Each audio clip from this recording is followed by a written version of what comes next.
nhảy luôn. Nhảy. Bỏ cháu rồi nhá đã. Cái bằng. Ồ. Nó ha bỏ cháu. Nhảy luôn.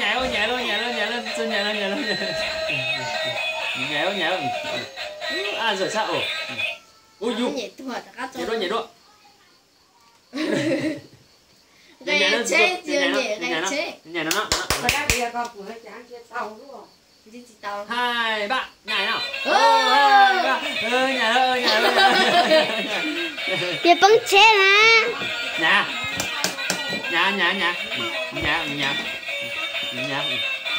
Nó bá nhảy.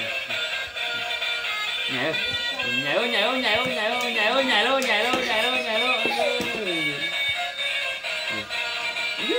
Nhảy tiền. Ui. Ồ, tao rồi nhỉ. Cho là. Ôi một chú ơi chị. Tôi đây ở đây à. Nhảy. Món nào nó có. Rồi nhảy không?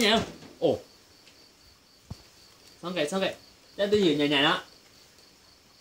Nhảy. Chẳng muốn nhảy thế. Nhảy còn ít tê hết còn rõ à. Nhảy. Tí nhảy rồi tí nhảy.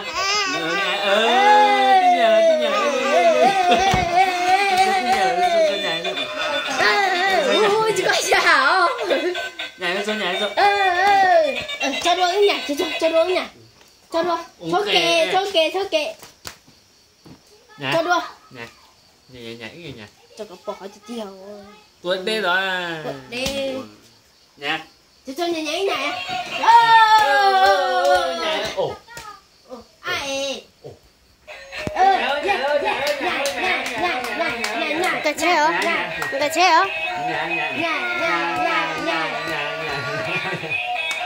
Nhảy tê à. Nhảy nào. Con run này. Nó chú. Nếu chú cái có chúng nó thở thì. Nhảy. Ồ, tao. Cho là. Ui. À cho thì ăn cái chế ở kia. Nhảy. Ồ. Ta. Ôi, ai kinh.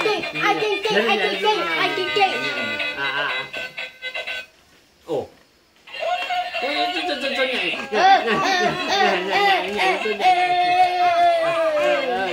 Nhảy miêu Cái nhảy. gì bố mà đang phanh bố này. Ồ. Ta. Sao chưa?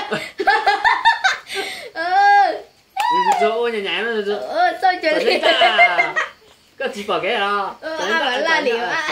2 3 nhảy.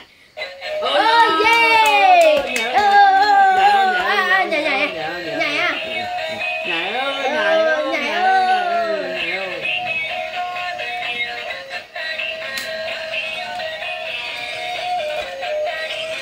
Của mình rồi.